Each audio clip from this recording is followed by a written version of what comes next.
Назарбаевтың тасталқаны шықты ма? Шықты. Дариғасы қашып пысып жоғалды ма? Жоғалды, жоғалды. Міне. Қазақ көтерілді ма? Көтерілді. Дәл айттық па? Дәл айттық. Осындай сұмдықтарды дәл айтып отырдық па? Ендеше менің қазіргі айтқанымда ертең бір заман болатындығы, ол заман болғанда біздің сұрау салатынымыз, мынау орысқа сатылған орыстың итаршылары мен Қытайға сатылған Қытайдың итаршылары, мұны зұлым, жауыз, диктатор Назарбаевтық, Тоқаевтық режимнің мынау жаңағы жалдамалылары, итаршылары, қанішерлері ертең жаппай жазаланатындығын айттым ба? Айтып қойдым, болды. Бір емес.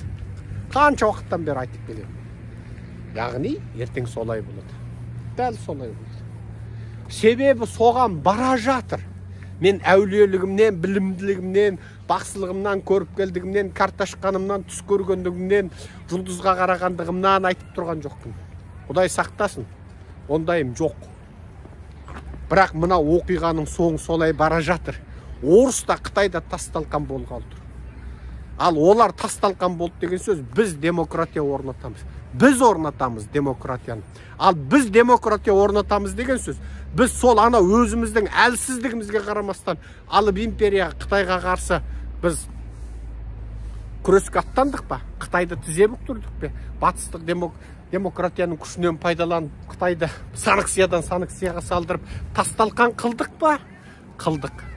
Біз сол кезде айдағарға қарсы ұмтылған болатынбыз. Ойбай Қытай алып, ойбай Қытай империя, ой Қытай сені бір жеріне қыстырмайды деген зұлымдарды жерге қараттық, істедік. Ертең мына сөзімді орындалады. Қашан айтты демеңіздер. Ертең біз мынау жоғарда тұрған қанішер, ап деп жаңағы түйені түгімен, бүйені бүгімен жұтып алатын қанішер динозаврлардан тартып, Тоқаев, Назарбаев, олардың кландары, әулеттер, министр, депутаттар, облыс әкімдерінен тартып, ең қарапайым ауылдың әкімі, ауданның әкімі, полицияның бастығы, кембан басы, ең соңында мына бизнесмендерге дейін айтамын. Бүгінгі сөзім бизнесмендерге келіп тұр. Ана Меккеге 100 барып, оны бизнеске айналдырған молдалар біреуі қалмайсыз. 20 метр, 50 метр сәлдеңді ораған бетіңде дарғасамыз. Себебі сен Назарбаев, Тоқаевтық режимнің үгітшісі, насихатшысы болып тұрсың. Сенің молда атың тек қана атақ. Сен шын мәнде шайтансың, сен қызметкерсің. Мынау байлар, ақшасына мас болған байлар, бүгін осытып шалқып өмір сүре бередікім дегендер. Сендер Назарбаевтың бүгінгі қалын көріп, ойланыңдар. Біз айттық сендерге. Мынау мақтанып, ішкен жегенін Инстаграмға салып, шалқып, ұлт үшін күресіп жатқан азаматтар бейне сол ұлттың тағдырын солар мойнына жекеменшік алғандай, жаңағы олар солардың өз шаруасы, менің қатысым жоқ деп, жаңағы ішкен жеген тойдағы ырбың, тырбың сонысымен жүргендер, ұмытып қалмаңдар.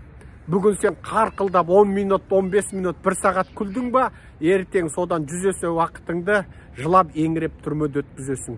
Және ұлт сатқыны болып сотталасың. Жоқ, мен ешкімге зәбірім болмады. Ойбай, мен сол ақ көк шырылдауық шегіртке болып ән айтып жүрдім демеңдер.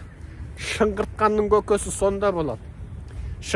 Жондарыңнан таспа тілгеннің көкесі сонда болады.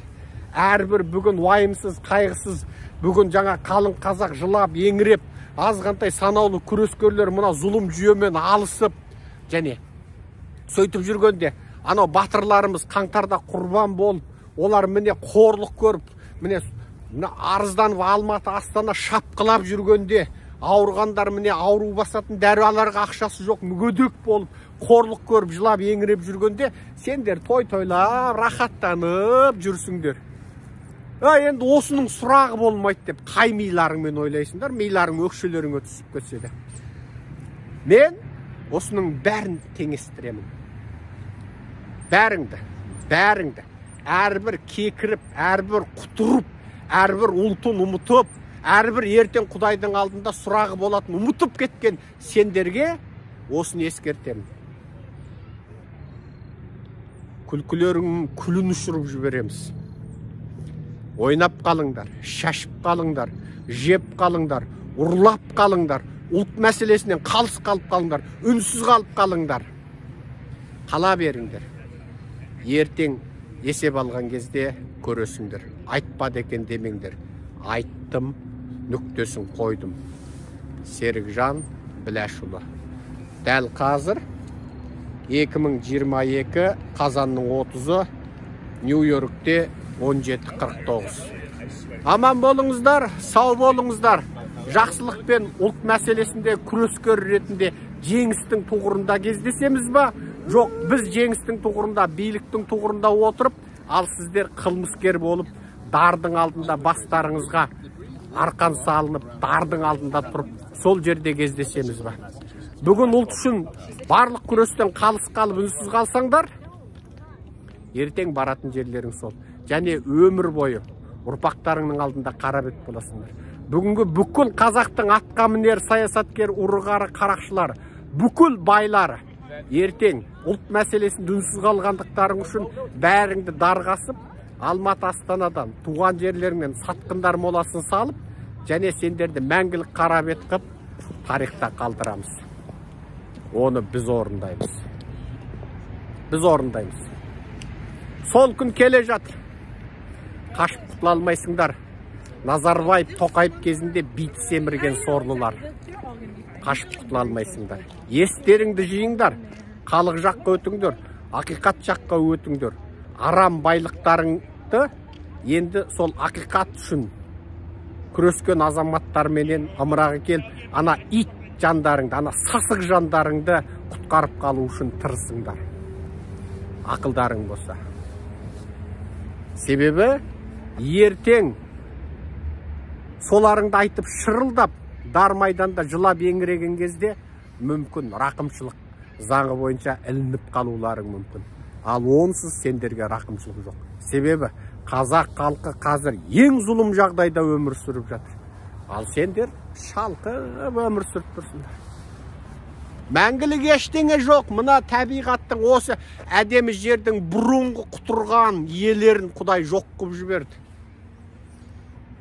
Ру-ру болып, тайпа-тайпа болып, мына тайпа ана тайпаны жеңіп, ата-бабасына, ана жақтағы ата-бабасына 10 мыңдап құлдарды құрбандыққа шалған осы жердің бұрынғы иелері міне жоқ болды. Тозы шығарып, тозаңын шығарып жүрді. Теуіп, тезектерін шығарып, бастарынан, бас сүйектерінен мұнара жасады. Міне ұрпағы қалмай, телімі шығып, тозып, тарихта ондай қауым болмағандай жойылып, бір бөлігі ғана анау тау-таудың қуысында қалды. Орнына мүлде бөлек басқа қауым келді. Ол да Құдай айтып кеткен ақиқат, кітабында жазған ақиқат. Бұл қауым шектен асқанда орнына басқа қауымдар келеді деді. Сендер де солсыңдар. Ішіп, жеп, шайқап, ұрлап, жырлап, жасамаған қылмыстарын қалмай, қарапайым қазақты езіп, тонап, және сол езген тонағандардың қасында солардың ит аяғынан жуындысын жалап, сөйтіп іріп пішірген өмір сүріп отырсыңдар ма? Жақсы, ертең оның жазасы ауыр болады.